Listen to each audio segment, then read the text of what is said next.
Welcome back to the courts. I'm Wyatt, here with a special guest today, Resto. my boy Resto. And today we got a good topic to talk about. We're going to be talking about transactions. we're going to talk about free agency. And at the very end, I'm going to let you talk about your Pacers, because if you guys don't know, Resto is a huge Pacers fan. He might be the biggest Pacers fan I know, and we're based from Indiana, so we're ready. You ready? I am ready. All right, well, first we're going to start off with a start bench cut. So the first one we already talked about, but we didn't say who we were going to do. Yeah. You got Luka, Shea, and T-Mac. What you think? All right.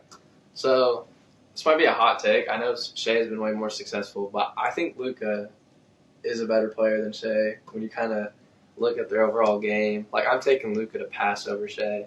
T-Mac, he's a good player. I never saw him really play, obviously, because I'm younger. But I think I'm starting Luka for sure. And then I think I have to go with Shea just because of all, like, his accolades and, like, how good he's been.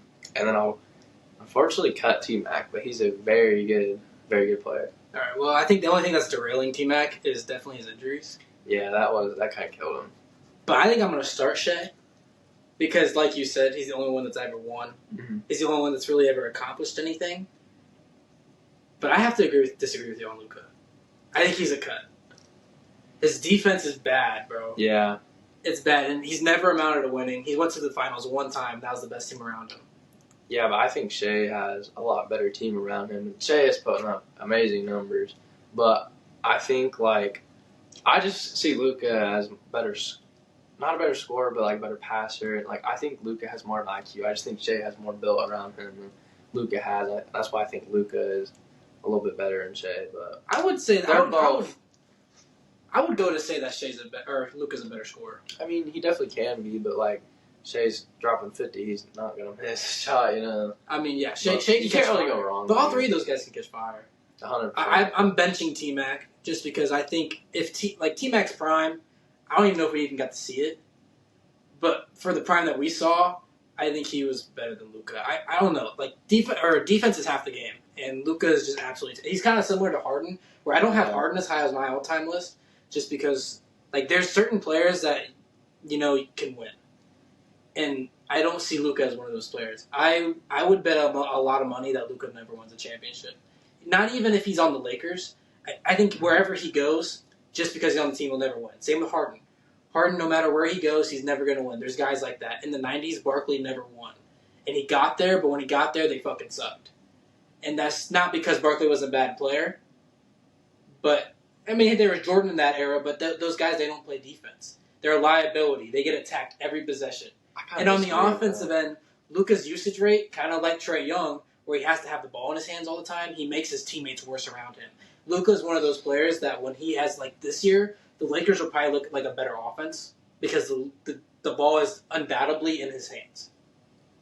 That's a hot take, I'm not going to lie. Like, I think the Luka Harden comparison, like, that's valid. Like, I don't think Harden, I think he's old. Obviously, he's out of his prime. But, like, I think Luka is about in, like, the best spot of his career. Now, I don't know if he can win in LA right now with, you know, Bron leaving these off-season additions. I don't know how I feel about them. But I definitely could see Luka winning the chip. I don't know about LA, but I could see him winning one. All right. So you got... What was your... So mine was start with Luka, bench Shea, cut T-Mac. And skill. And then mine was start Shea, bench T-Mac. Yep. We didn't really talk about T-Mac. T-Mac's just, we didn't really see him play, but he was in the highlights you've seen, like, he's basically just, like, as far as scoring-wise, like, the era that we grew up in, that Kevin Durant. Yeah. Like, they're very similar as, like, they're going to get a bucket no matter who's guarding them. Mm-hmm. And defensively, they'll bring something. Yeah. But I just think defensively is half the game, and I got T-Mac over those guys. So, our next one, speaking of Durant, we got Kevin Durant, Scottie Pippen, and Kawhi Leonard. All right, that's brutal. Okay, start off. I'm not a big Durant guy. Okay. That's fair. Ring chases. He hops teams. Pippen, I never really saw Pippen play, obviously. I've seen, like, The Last Dance. I've seen, like, highlights.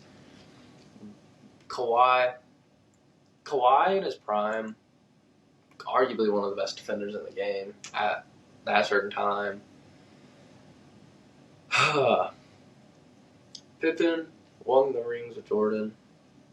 That one's hard. I think I'm going to start Kawhi. Okay. I'm going to bench Pippen and cut Durant. I think Durant is a better player than Pippen. But, like, if I'm building a team and I'm trying to play someone, I'm going to play Pippen because he wants to win as a team, where Durant's kind of like ring chasing, going team by team. Which, like, I guess in today's league, that's kind of how it is. But, like, I'd start Pippen over Durant just because I kind of lost respect for him. I would also start Kawhi. I think 2019 alone, we saw more in Kawhi than we did the other two. Yeah, and people don't talk about 2014 when he went with the Spurs, because like there's a clip out there. Yeah, there's a clip out there where he's literally like LeBron's at the free throw line. Kawhi checks in, and some people consider LeBron the greatest of all time. And he looks over at that scores table and is shaking his head and is like F. Yeah. And that's just like, there's no other player, and especially defenders in league history, that Jordan or LeBron or anybody like that would be like shaking their head like, God, I have to go against this guy. Mm-hmm. So I have to say Kawhi, and then offensively, he just carried that team in 2019. And honestly, he's carried the Clippers ever since he's gotten there offensively when he's been healthy. The problem with him is health. And yeah, definitely. If I'm taking prime Kawhi, 2017, he was an MVP candidate. He didn't have any injury problems. You know, there was a stretch in since he was drafted to 2017 before that injury where he went down in Golden State in the conference finals, where he was pretty healthy.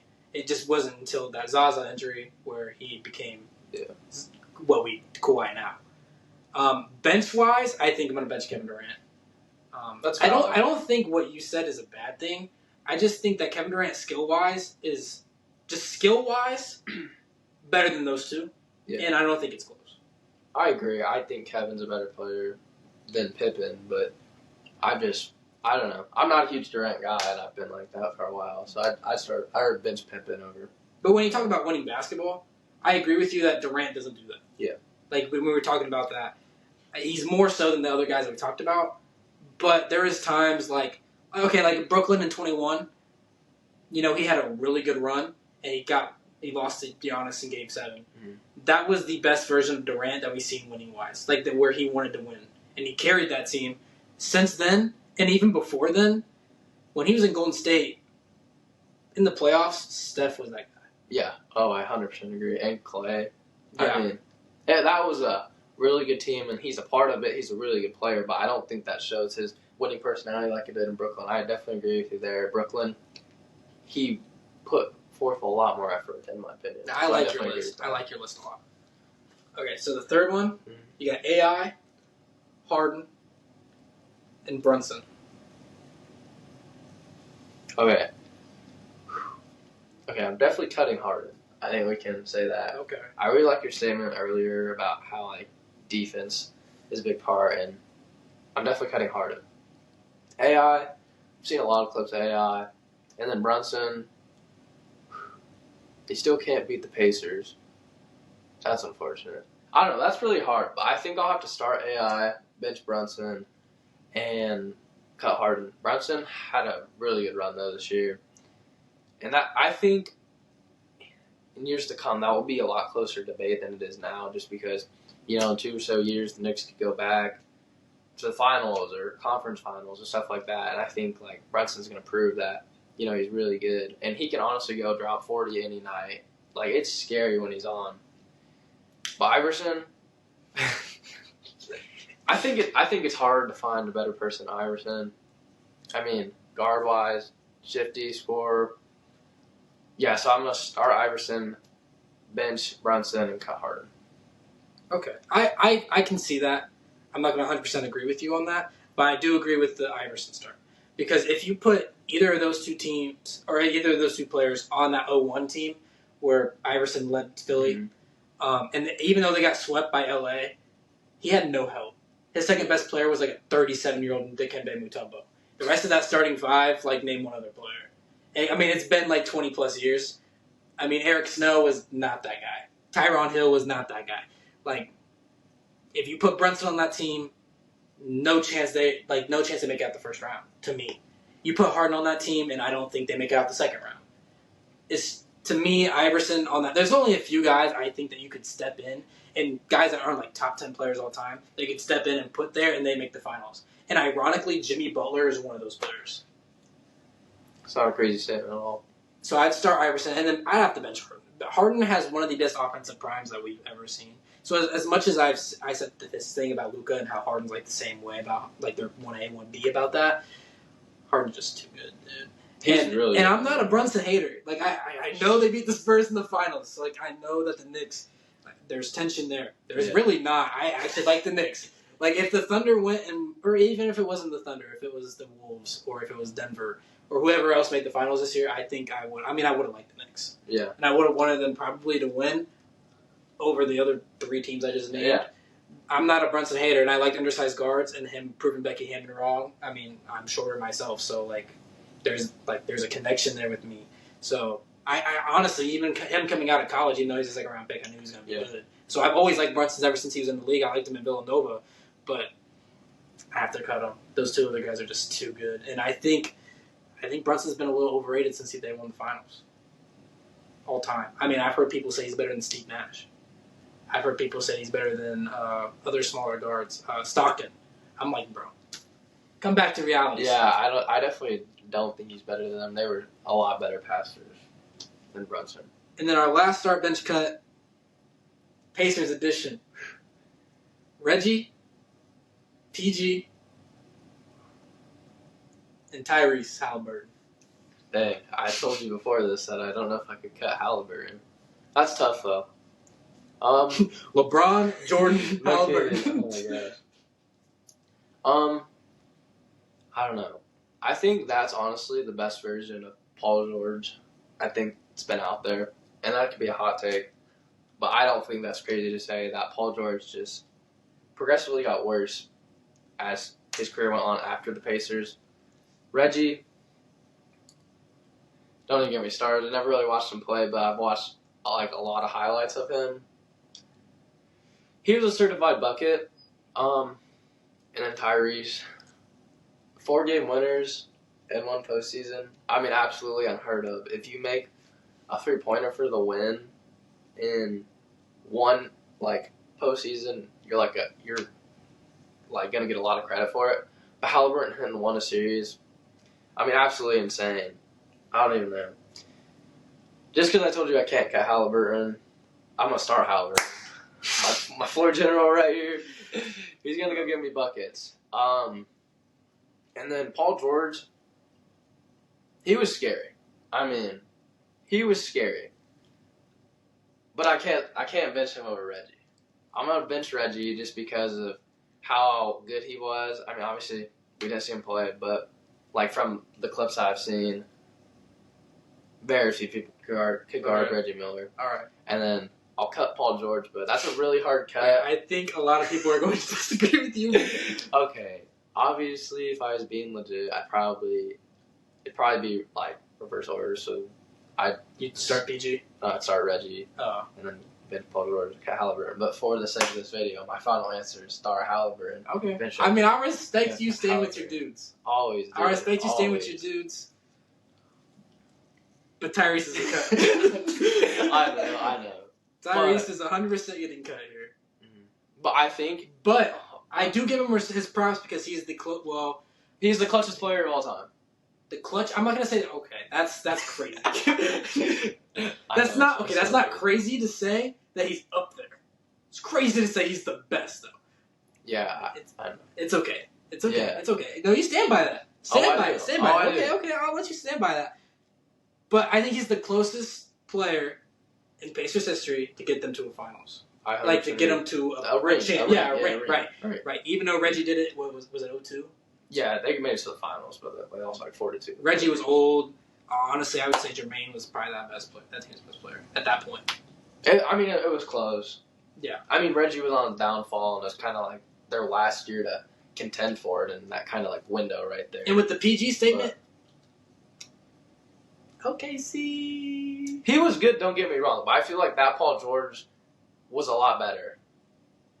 I would say his last year in Indiana was his best year in Indiana. Yeah, and I would say his prime went on for the next 2 years in OKC? I'd give you a year in OKC. Okay, I'll take that. Well, he spent 2 there, right? Or was it 1? I think there's 2. I think it was 2 as well. Yeah, I'm pretty sure it's 2. Speaking of getting traded, actually, I want to hear, because we're going to start off this offseason has been crazy. It has been a lot. And going into the offseason, I know we were told that it was going to be crazy, but we're told that every year. Yeah, I understand. And looking out from like an outside perspective, the free agents coming up just aren't that intriguing. No, they honestly were. It was LeBron and LeBron. It was LeBron and LeBron James Jr. was the, most like intriguing. Like, we knew Harden was going to stay. He hadn't officially stayed yet, but I don't see him going anywhere else. Reeves was told we saw that he was going to go. We saw that he was going to go to Brooklyn, and then he stayed with LA. Like, okay, like going into this offseason, we've had better free agencies, but it's actually turned out to be a really good offseason. Starting off before the draft, days before the draft, where we saw Milwaukee move their franchise player and arguably their best player to ever play in a Milwaukee jersey. I definitely think so. Giannis. Mm-hmm. And before we start this, where would you have Giannis all time? Okay, I think he's top 10. All time? Yeah. Like, okay, in the league ever. Yeah, give me 10 people that can guard Giannis. They don't have to guard him one-on-one, but the best basketball player. Okay. I don't think... I say 10-15 range. You think he's better than Jordan? No. Jordan, LeBron, Shaq, Kobe, Curry, Bird. Obviously there's more. Well, that's 6. I know. I just can't. I'm not thinking of all. Alright, so you got Hakeem. So you got Hakeem. So Hakeem, you saying Hakeem better?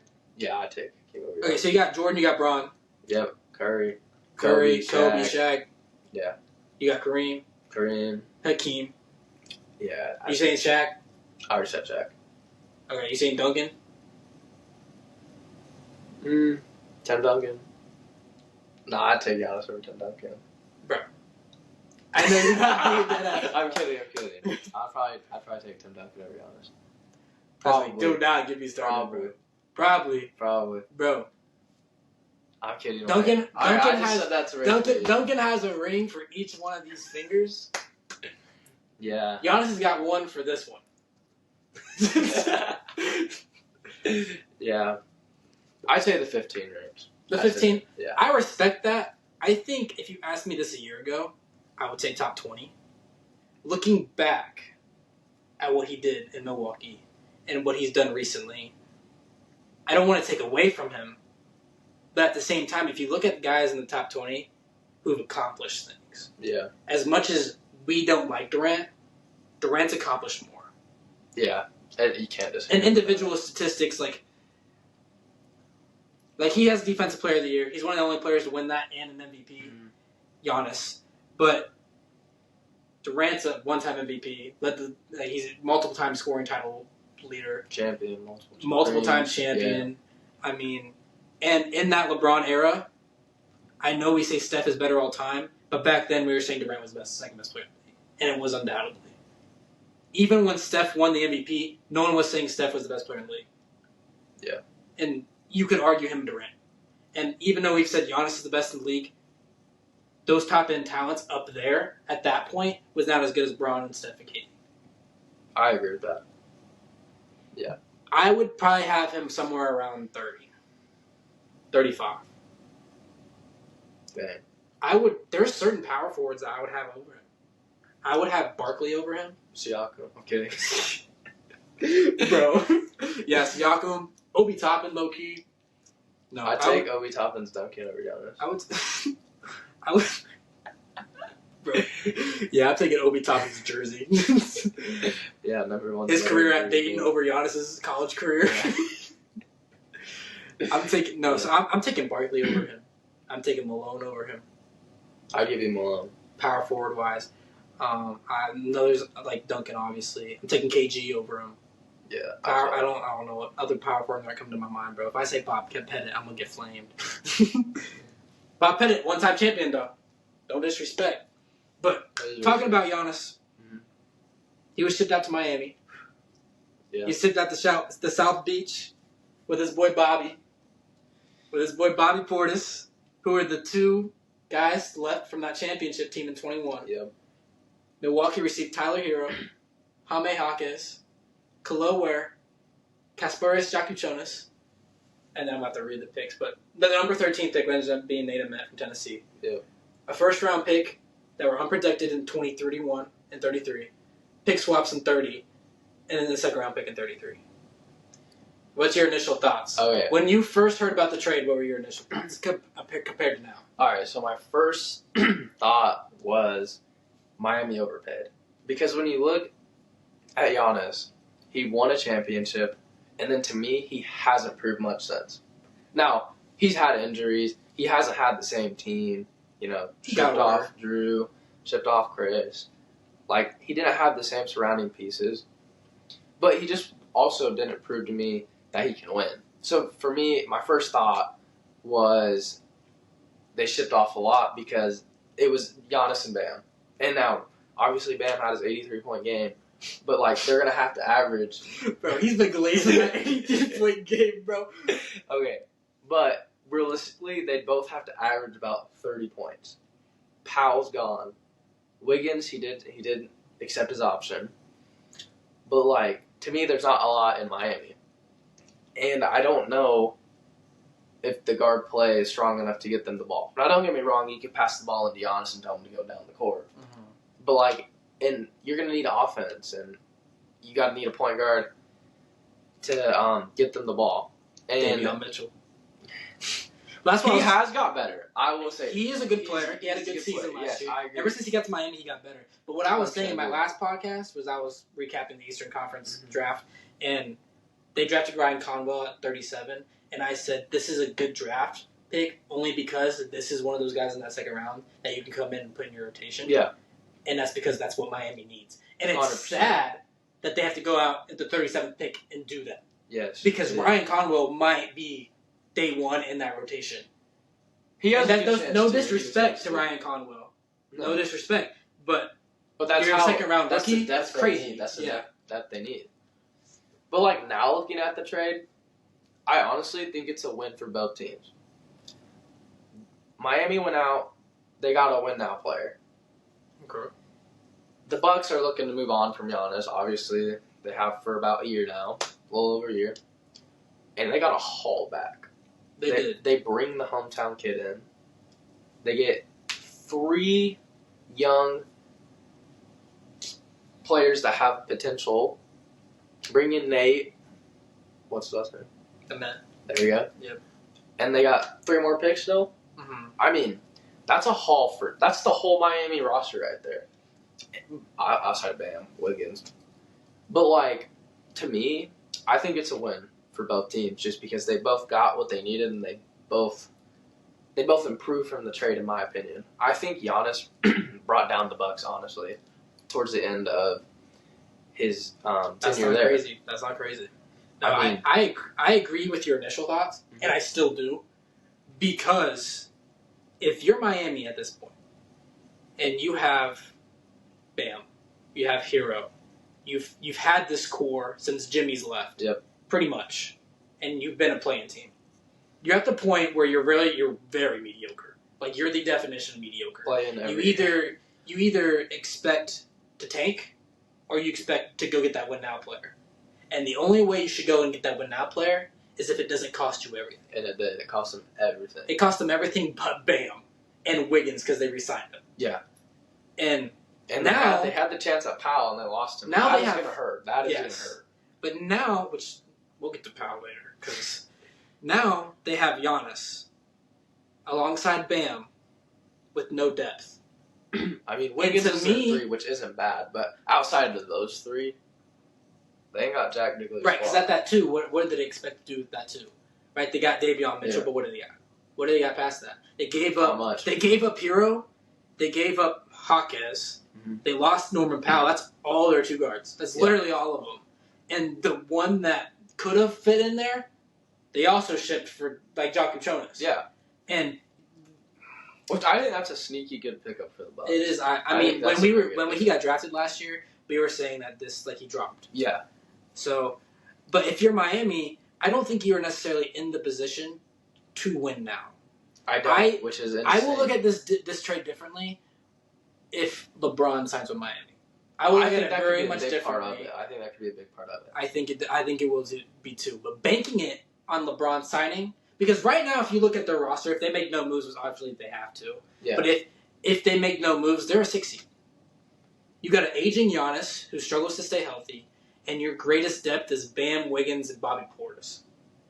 I don't even know if they're a 6 seed, to be honest with you. They have to stay healthy to be a 6 seed, in my opinion.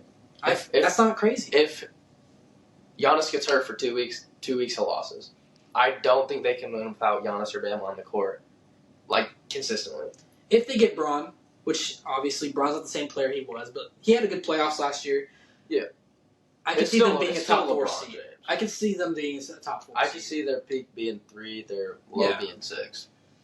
Don't get me wrong. They do lack the guard, though. I 100% would agree with you on that. All the great teams you look at all have amazing point guards. And it's part of the reason why I believe the Spurs didn't even win the finals last year is because De'Aaron Fox didn't play like it. They should put my boy Dylan Harper in. I mean, they did. Well, they kept taking him out for Fox. He was the only one playing good. Yeah. But on the Milwaukee side, I think they're going to move Hawkeye or Hero before the season starts. I don't disagree with that because they did draft Braden Burries in Arizona. And I'm high on him. They still have Kevin Porter Jr. Yeah, I think he'll go. I think Porter's gone. You think he's gone? Yeah, I think he's going to go find some more playing time. Because they brought in a lot of guards with that Giannis trade, and I think he's gone. I also think the Bucks are going to try and move Miles Turner before this offseason. I think they'll try. I don't know who's going to be a taker. I also don't. But I could see it. The only team I could see maybe is New Orleans because they've been on his radar for the last 5 years. I could see a low-end West team trying to get him. I could see Washington going to get him for depth. Because I feel like Washington right now, they got about a year, 2 years with Anthony Davis, and then he's going to be at the bottom of his career, which I also really, I'm not huge on Anthony Davis, buying high on him. I could see someone like Washington going to get Did you see the report that they said that they're not going to trade AD? Yeah. That shocked me. Okay. There's no package that they would trade AD for? I would trade AD. That's insane. I think they could get a good package out of Golden State. To me, if I was Washington and I got a low ball offer, obviously I'd try to get more, but I'd still take it. Yeah, I don't think that's great. If that's the most you can get. Yeah. Especially because you still have Alex Sarr.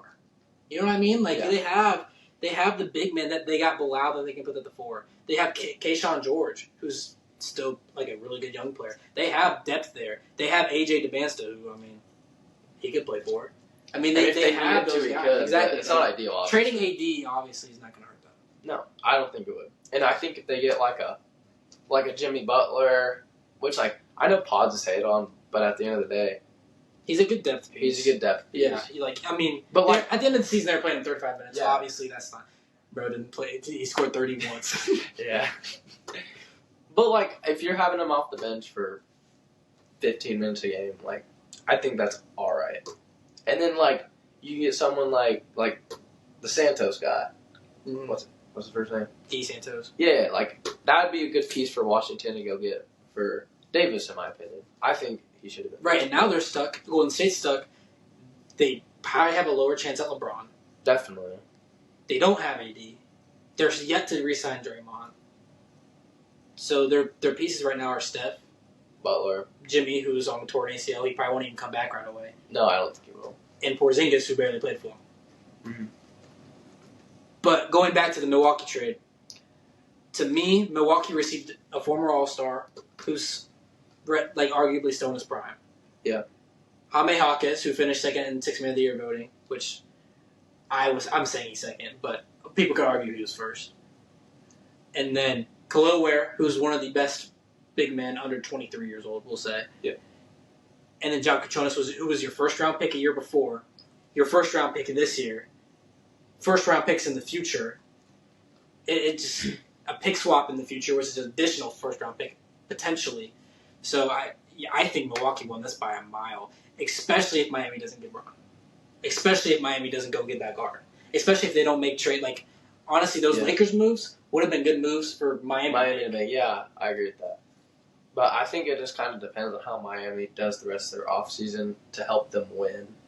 That's how this trade will play out. But I think Milwaukee still wins this deal. Either way. But speaking of the Lakers, let's stay with the Lakers. So the Lakers went out, got Walker Kessler, 2 first-round picks. I don't have the details with me right now, but it was 2 first-round picks. I think multiple seconds, maybe a pick swap. Does that sound right? I think it was like 3 and 1, but one's a pick swap. So like yeah, 3 so it was first, like 2. A picks. Okay, 2 first, a pick swap, and a second. Okay, for Walker Kessler, and they Yeah. re-signed him. Let's see how much. 4 years, 130. Was that what it was? Yeah. What's your thought on that? I mean, Walker Kessler hasn't really played the last 2 years, so we've had a really small sample size with Walker Kessler. That 3 years ago, that third season ago, he played really well. Yeah. And efficiency-wise, he's one of the most efficient centers. I think for LA, they're going out and getting what they can get because they know that they lost Braun. They have to, A, spend money, and B, go out and get people to still compete. I feel like the West, 3 years ago, the best it's ever been. Mm-hmm. And since then, I feel like it's gotten a little worse. But I feel like there's a bigger difference between the good West teams and the bad West teams. So I feel like the middle is a lot more open. I think the word I used to preach for the Western Conference was parity. Like, there's a lot of parity, and now it's very top-end heavy. Which you have your OKC, you have your San Antonio. I think Minnesota's up there now. Definitely. I don't think the Lakers can compete with that, especially now. I think last year they had a better chance. Yeah, that's not crazy to say. But I think right now, LA's goal is to get in the 5-8 range. Mm-hmm. And, like, I don't think that's bad. You're going to move 8 into the bench now, which, like, that's not a bad bench piece. Then the other guys they brought in, I can't say that one guy's name. What's his name? Walker Kessler? No. The other guy that they brought in. Which one? This starts with an S and the last one's an M. Oh, Sandro Mamukash. Yeah, you can just say Mamu. Yeah, that guy. I was kind of iffy about that move. I feel like they gave him a lot of money, but I feel like he was a little better. But in Utah, there wasn't much to do or much to compete for. But I think Utah will be good next year. But I think that move's kind of mediocre. I like the Quentin Grimes addition. I do think they might have overpaid for giving him like a 4-year contract. Mm-hmm. But like that's kind of, I think it should have been like a 2-year prove-it deal. Yeah. Kind of deal. But I don't mind the Quentin Grimes addition. But back on the Walker Kessler thing, I grade it a B-. I think that's fair. I think it's fair as well. I think Utah will come out here. They're the winners. You just traded your center who hasn't played that much in the last 2 years and got a bunch of picks for him, which those picks will probably, I don't know, they'll be decent. They'll be all right. I mean, it depends on how much. But we were talking about Luka's usage rate earlier. Walker Kessler's one of those guys where, like, he's going to play well with Luka because that's the kind of center he needs. It's similar to Harden where, like, that Clint Capella, like, those lob centers, those good defending centers, they fit well with guys who have the ball in their hands 24/7. Clint Capella also looked good with Trae Young. And Kongwu and John Collins, they all look good with Trae Young. It's because their ball usage and their point guard is so high that all they do is get lobs. All they do, and that's kind of what Walker Kessler is. And he's a high efficient center. He's a great defender. Is he going to stay healthy? I don't know. But my thing with the Lakers is they went out, they got Walker Kessler, and then they got a bunch of guards. They signed Quentin Grimes, who last podcast I was talking about how I really wanted Philly to try to keep him, knowing that they wouldn't. But he got a bag. I don't blame him for leaving. Mm-hmm. He's going to be on the bench again. You got Colin Sexton. He's going to be on the bench again. You know, your guards are really good, but for, like, why? You got Luka. You got Reeves. Yeah. Why are you prioritizing your backup guards when right now you have a hole at that 3? Right now you have a hole at that 4. You don't really have your 3 and 4 right now. Grimes might have to play the 3, and that's not crazy to say. Or put Grimes at the 2, move Reeves up to the 3. I don't know if you could move Reeves up to a 3, but they might have to do that. And how confident I am in the Lakers is not very. Because I honestly, the thing I can see them making a move, and I don't think they'll make any more moves unless they trade for like a Dorian Finney-Smith because he's in trade talks. Yeah. And he didn't really play that much for Houston, but he could go back to LA, and I think he could honestly start. I don't know about start, but I feel like he could be that guy that comes out and gives you a solid 15 minutes, give you. And he's played with Luka before. Points. So, yeah, I like your point though. I think Walker Kessler, he's definitely a lob center. I like your point on him having Luka. No diss on Keontae George. He's getting a lot better. And score for score. He's improved a lot. I think Luka is miles better than Keontae, and I think that's only going to help Walker Kessler's game get better. Right, and Luka's one of those guys that if he prioritizes a teammate is going to be his bailout center in the paint. Mm-hmm. Right? He's not going to. I mean, he might hit the guy in the corner, but that's like another thing that we've seen similar to him with Harden is that when Harden attacks, he's either throwing that lob or he's passing to the corner. Anything else is Harden. And Luka's kind of the same way. They're very different players. They're very different scorers. But as far as getting their teammates involved, they're very involved with that lob. He's very involved with that corner or like the wing. And anything else, it's only going to Luka. And honestly, I'll be shocked if Reeves even gets enough for his own. Like last year, we were talking about Reeves getting All-Star nods, and I don't know if we're going to talk about that this year. So I don't know. I don't think the Lakers are made great decisions. I think Walker Kessler will have a very good year compared to what he had before. Because Utah. If you also think Utah was not a very good team, so that also kind of hinders them. But they were also stacked up big, and that kind of clamps up the paint. Even though Lowry's more of a perimeter player, he never played with Jaren. But they had another forward. They had John Collins last year, or the year before last year, and that kind of clogs it up. Yeah, and then. This year, they traded for Jaren, but before that, they were playing somebody else at the four, and I can't remember who it was. Oh, they had Nurkic, and Nurkic was his backup. But there was lineups where they played the three of them at the beginning of the year, and that just didn't work. And I think now that opens up because Luka and the Lakers, they're going to play 4 out, 1 in, and Walker Kessler is going to be that 4 in every time, that 1 in every time. And so I like their guards, but I don't know why they would prioritize those guards over. Getting a starting forward. Because right now, you got Jake Laravia in that spot. Or you have Dalton Connect in that spot. And Connect hasn't played well at all for him. And Laravia is all right. I think Connect is trying to get out of there. To be I think he has for the last year and a half. Yeah. I don't know when they're going to make the move. It might be soon. It might be never. I hope for his sake they do, because I think he has potential. Like, he looked good for a bit. He's been trying to get out of there. They don't really play him. And not to change the subject a whole lot, but when Quentin Grimes left Philly, they signed a guard today. Who was it? Do you remember? Anthony Simons. Anthony Simons. Because I was talking about how, so they got Fallon from Alabama. Yes. And they still have their 2 starters. I was like, well, if you can get Grimes back, your guard is set. Like, you don't need to touch your guard depth at all. But now that they have Anthony Simons, I still feel the same way. I really like what Phillies did, and we talk about Philly right now. Yeah. They just traded for Jaylen Brown. That was interesting. I think for Philly, that's a big W. All right, we just had some technical issues, but we're talking about the Philadelphia 76ers. Yes. And the trade. What did you think about that trade? Let's just sum it up real quick. So I like the move for Philly overall. Paul George was someone that needed to get moved this offseason. Turning Paul George and some picks into Jaylen Brown is not something I thought was going to happen at all. So I do really like that trade for Philly. For Boston, that leaves me a lot of question marks. Mm-hmm. But I honestly, how many picks did Boston give? They gave it was a 28 first, a 31 first from Philly, and then 2 seconds. Honestly, I'm giving I'm giving Philly the big upper hand here. I'm giving it an A+. I give it an A. I'm giving an A++++. Dude. It was definitely a good deal for Philly. Philly wins by far.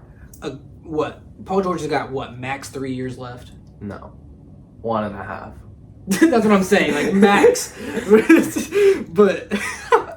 but I was talking about earlier with somebody else that Boston is one of the most respected organizations that we've ever had in sports. 100% agree. Brad Stevens is an amazing general manager.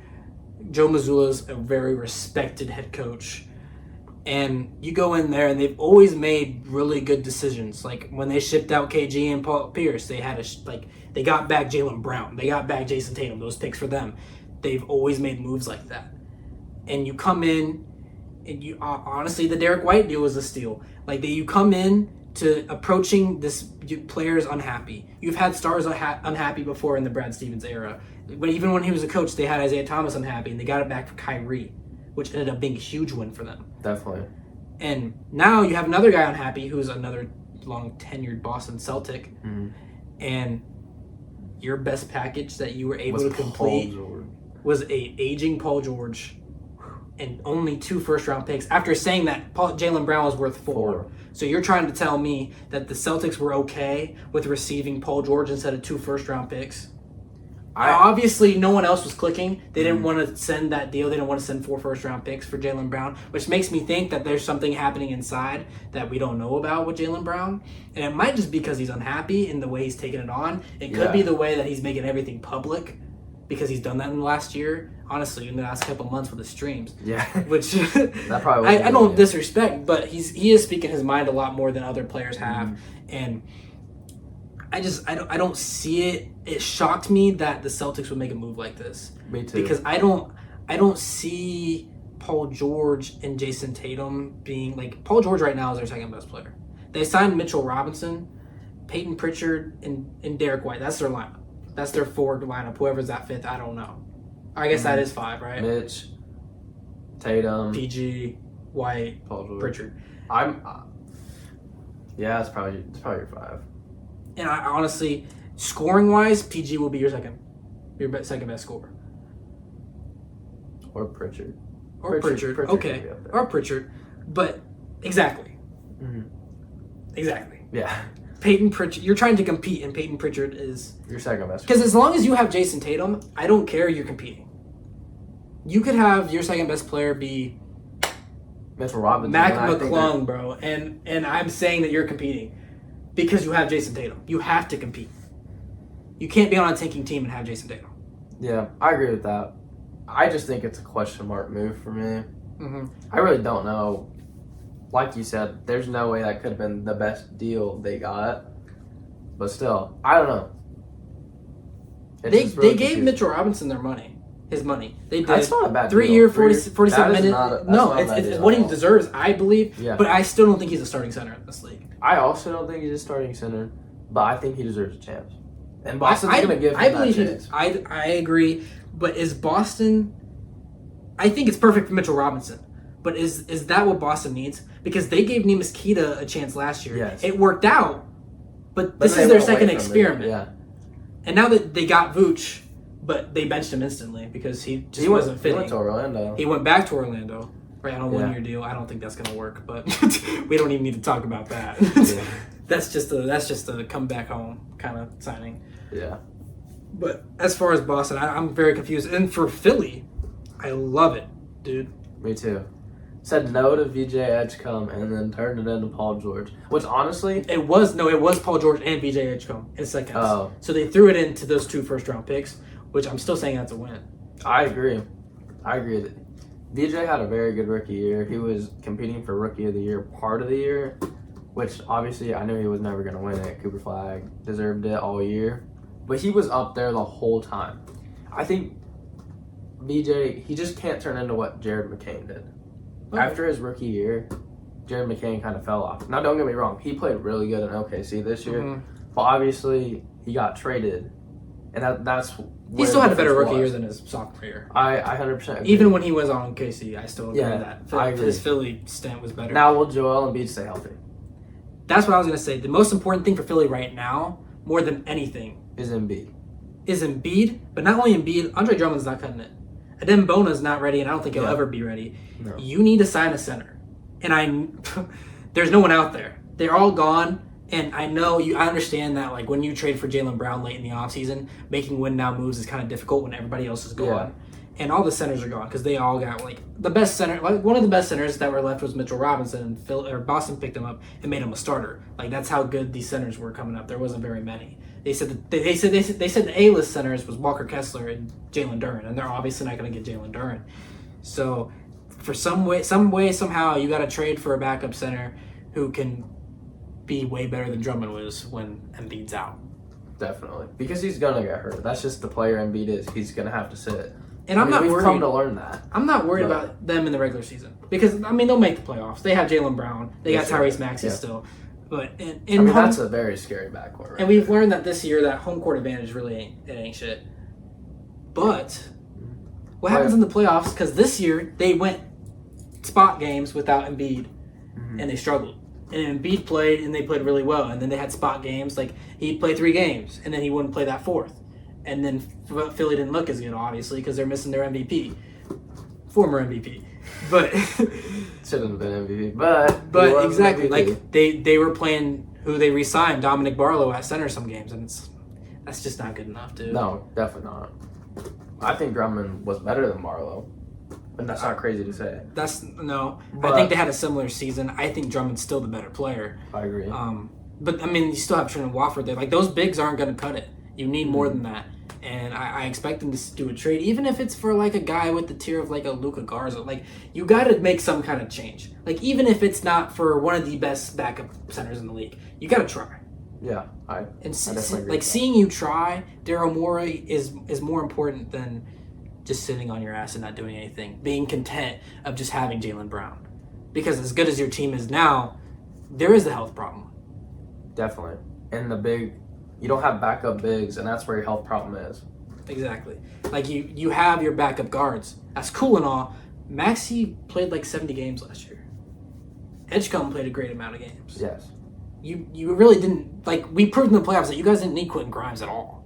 Even though you played him. You didn't need him. And then you went out and got Anthony Simons. You drafted Fallon, which I understand because he dropped so low. But your depth is in the wrong spot. Definitely. For sure. Well, let's go ahead and move on a little bit. Right after Giannis got shipped, and instantly right after the draft, like a day later, we saw Minnesota get LaMelo Ball. Now, prior to this, right before the Giannis trade, like an hour or two before, Julius Randle was shipped out. Yeah. For a bag of chips. Pretty much. Yeah. I think when you saw the Julius Randle trade, you're like, the Wolves can't be done. That's what you had to think. Yeah. I honestly thought they were in the Giannis. I was like, Giannis is the only guy they didn't talk about. Yeah. That's what they're trying to do. And then Giannis got traded like an hour before, and you realize like that 100% was not Giannis. No. Because if they pulled the plug on Giannis like an hour, there's no way that's what they did it for. So then everybody was left questioning. We heard a day before LaMelo got traded that LaMelo was on the block. Which was shocking to me. Yeah, I would have never seen Charlotte do that. Charlotte had a decent year. They had a very good year. They were in the play-in. They overachieved for sure. 100%. And they looked upward for the first time in about 5 years. Whenever I'd watch the Pacers versus the Hornets, I'd be like, they're going to win. Hornets, they weren't good. Hornets suck. They're not really good.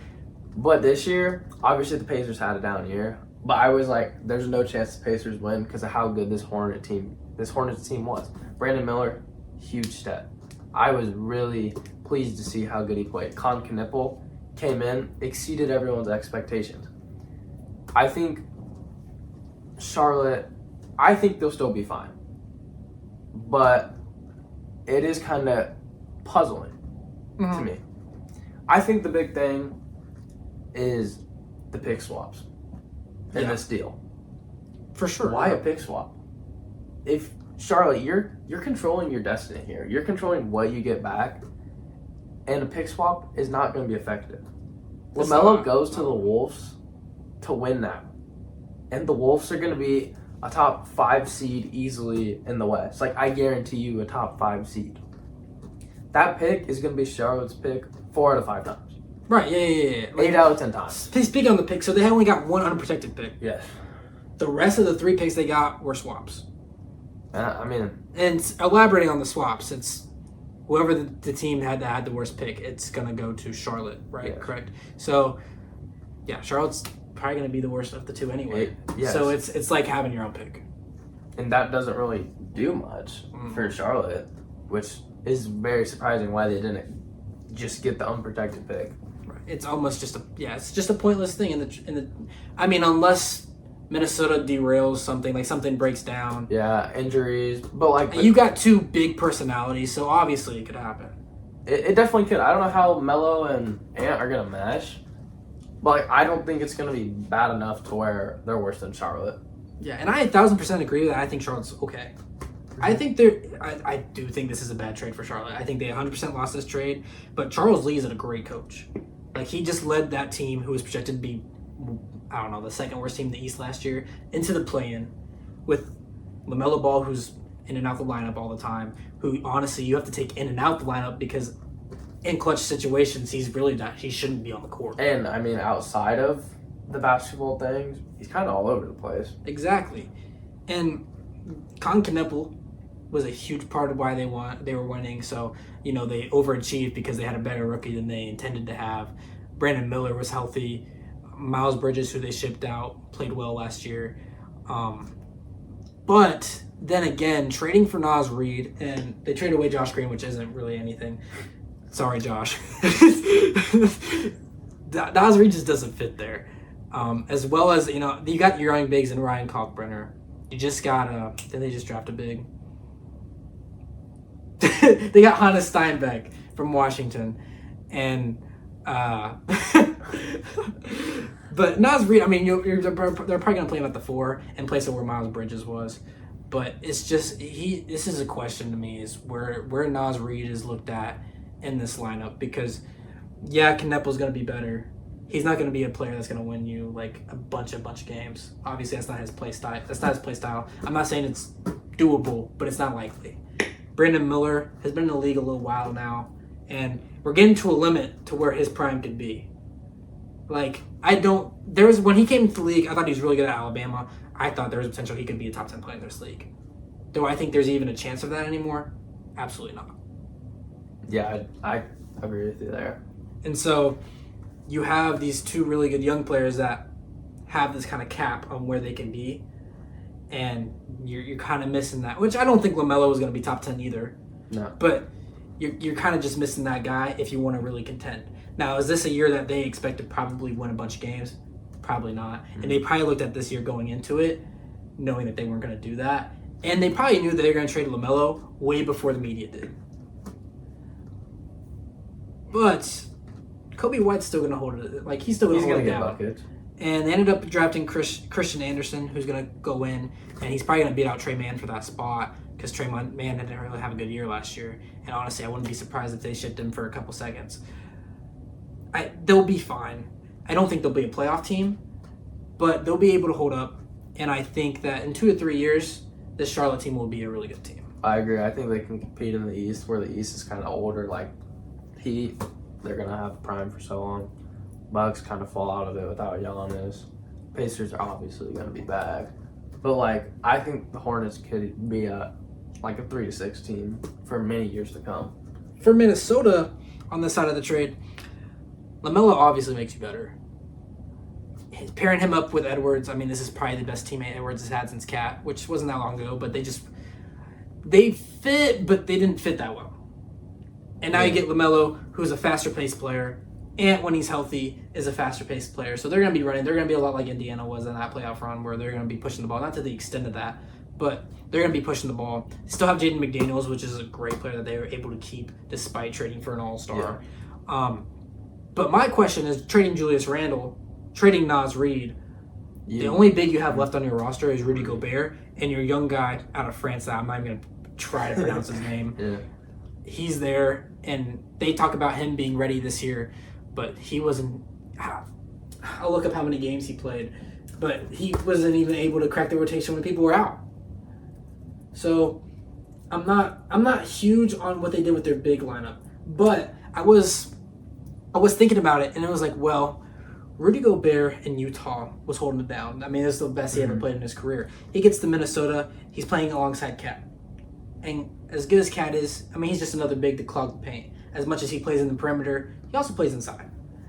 And then, when you shipped out Cat, you brought in Julius Randle. And Julius Randle is even more of a paint presence than Cat is. And so it just kind of clogs it. So having Rudy Gobert in there by himself, a lot like I was saying with Walker Kessler, could improve him. But he is aging. So having him to have, like, he's going to have, in the playoffs, 35 to 38 minutes a game. Because, like I said, I don't know how to pronounce his name, but their France center that they drafted last year, he's not going to be ready. He averaged 4 points per game last year, and he only played in 40 games. There's more than I thought. He just wasn't ready. And he's still, I mean, prove me wrong, but he still probably isn't from what we looked at. And they haven't even, close to Philly, looked at any other bigs. And maybe the big market right now they're being really harsh about because they know that. So like maybe you go to trade for like a Luke Cornett and they're asking for a first round pick. Obviously you don't want to do that, but because teams know that it's a big ask right now, they're asking for it. Yeah, that's kind of what you have to deal with today. I think this helps Minnesota because it takes the ball out of Anthony Edwards' hands, which could be a huge thing. when I was watching the playoffs this year, Anthony was doing everything for that team. Through an injury. Like battling, he was getting buckets, and he was scary. Mm-hmm. But now this is going to allow him to get off screens, not have the ball 24/7, and like it's going to allow him to play more because he's not going to use as much energy. Now on the defensive end, he might lose a little bit with LaMelo, but that's the stuff you take because you're going to be scoring more. Exactly. So I think re-signing Ayo Dosunmu was huge too. 100%. He was huge in that playoffs when everyone was down. Somehow beat the Nuggets in that game. He was a big part of it, obviously dropping 40, but I think that's a huge part of it too. And that's why it makes the trade look better. He had a great series in Denver. Mm-hmm. But I will say what I did not like about this offseason for them was the fact that they had to give up Naz Reid for LaMelo. I would have rather them given up some younger piece like a Terrence Shannon or I think they could have built a trade around like Ayo Dosunmu and Terrence. I think that'd be a better deal than Naz just because you have that piece. But I think Ayo will go into like the 2 or the 3, him or Ant, whichever one. And then I think McDaniels will go up to the 4. If you remember a couple of years ago, Ayo was playing 3 for Chicago. Yeah. They were playing that 3-guard lineup. So he's used to it. He's obviously better now than he was then. 100%. But to me, Naz Reid was their 3rd most important player in their series against San Antonio last year. Not in their series against Denver because they had all their players were playing better. Like Julius Randle had a better series.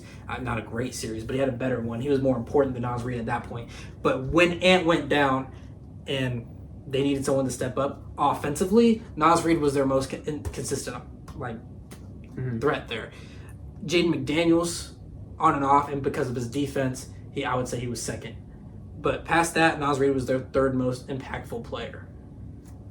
So I don't know if I like that their depth, but that's another chance you take. Like we were talking about with Philly, like depth, it costs you depth. It does. If you think of all the great teams in Miami that have won championships recently, like, okay, New York lacked depth. The year before that, OKC, they had depth. Did they play their depth down the line? No. Not really. The year before that, Boston, they had no depth. Their six man then was Sam Hauser, Al Horford. It's like that's not depth. Mm-hmm. So, speaking of depth, the Grizzlies have none, so we're going to talk about the Grizzlies. The Grizzlies don't even have a starting 5. Grizzlies don't really have much up there. But they finally took out their head case. Speaking of head cases, Ja Morant's out. The biggest head case, you could say, in the last 4 years. Ja Morant. Now, to me, I look at Ja Morant and I think of 2021, 22, 23, where they had Taylor Jenkins as that head coach. Mm-hmm. They overachieved. Definitely. And kind of like the Hornets this year. Yeah, and then he went down. Yeah, I agree. They were I think they were a 2 seed actually in the Western Conference those years. And then Taylor Jenkins is out now. Honestly, none of those players are there anymore. No, and that was just a whole young lineup. Yeah, exactly. It's going to be very interesting. But you think of that version of Ja Morant. That's the version of Ja Morant I expected this upcoming year. I honestly think so too. New home, new start. That's exactly what he needed. A player like that who was not happy, not having good years. All he wants is a new home, a new beginning. And I think that could be something that Ja honestly really values because he definitely needs a new beginning. And like with that guard-heavy lineup, it'll be interesting to see what Portland does because I think they're definitely going to move Drew or Scoot. I feel like Scoot's kind of underperformed. He's a 2nd pick, right?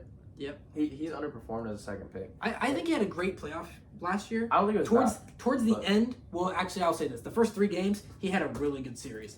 The 4 and 5, he sucked, dude. And I think as a depth piece, he will be. I think it will be great. I think he'll be a great backup 2 guard. I don't think he'll be a great point guard, but I think off the ball and defensively, he brings something to every winning team, similar to Tamani Kamara for that team. Where like defensively they're scrappy, offensively they'll get a cut or 2, they'll get a dunk, they'll get some kind of energy play. And I think in that case, because Scoot is so young, you try to keep him. You had 1 year of Drew Holiday. I think you just ship him out. I think you need to go and move Scoot or Drew for a 4 and kind of replace Jeremy Grant. Jeremy Grant's kind of those like under the radar kind of players. Like he was good in Detroit, and then he went to Portland. And he is like, you don't really hear much of him, but then when you watch your team play him, he's a bucket. Yeah, for sure. And he could give you 30 any given night. At the end of the year, though, he did follow that lineup. He's still getting minutes, but I like in the playoffs he was almost unplayable because they expected him to bring something that he just did not bring. And you talk about his contract with him. I mean, he's getting paid superstar money. Oh, it's a lot. And Memphis is lucky that they have absolutely nobody because they can pay him whether they cut him or not. They're able to pay him. So I like the fit of Ja in Portland? Not necessarily. I think Dame coming back is huge for them. I don't know how good Dame will be. Yeah. I'm not expecting you have your expectations low for a player like that, especially of his age. Yeah. If I have to make a prediction, I think he'll be all-star caliber, but won't hit the threshold of all-star. Ja, who knows? Denny Abdia had a great year last year. But Donovan Clingan, I mean, he's a great center to have as far as your young center. Yeah, and they brought back Robert Williams, who was very good. Who was, I think he was their best bench player in the playoffs last year.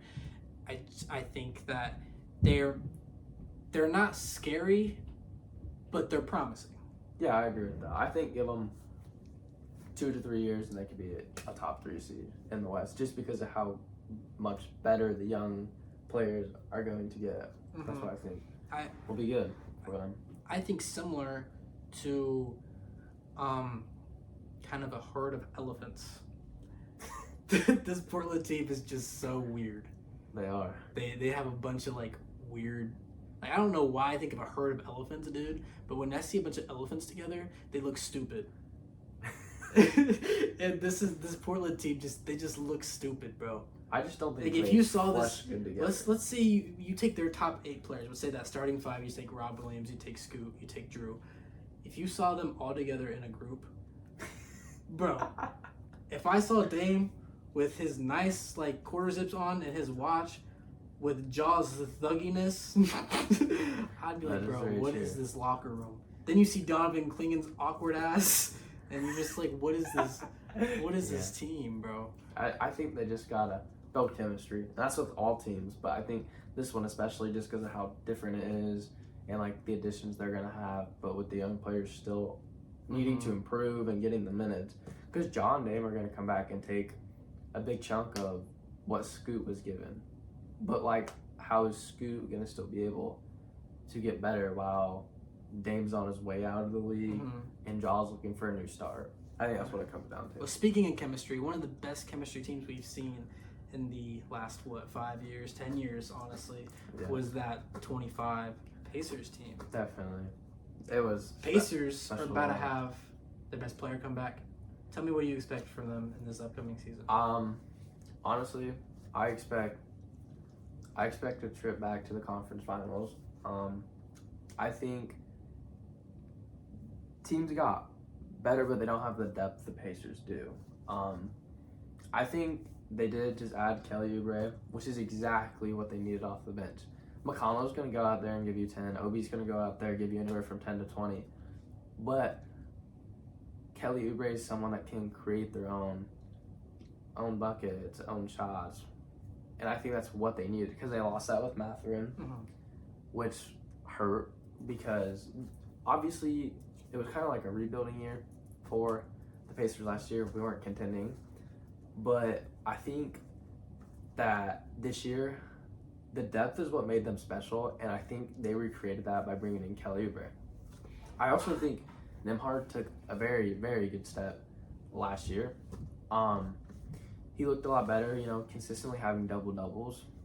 And I think, honestly, it was a huge year for J. Huff, too. J. Huff was riding the bench in Memphis. Pacers brought him in, and by the end of the year, he was starting consistently before he got hurt. I think that was huge. Another thing was Ben Shepherd and Jarris Walker. You kind of got to see what you're going to get out of them. Now, I've really been huge on Ben Shepherd, but he's going to go out there and he's going to shoot, and that's all you need him to do. That was very interesting for me. And Siakam, you saw another level of leadership in him. Yeah, and he still had an all-star season. He did. Now, it was kind of hard to not be an all-star on that team because there was nobody there.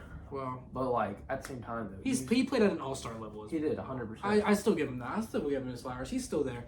But if I look at this team, Tyrese obviously, like Dame, is a question. I mean, he's not as old as Dame, but I expect him to still be a part of himself. But do I expect him to be the same version of himself? I don't know begin that. with. I don't know that, right? And kind of similar to like.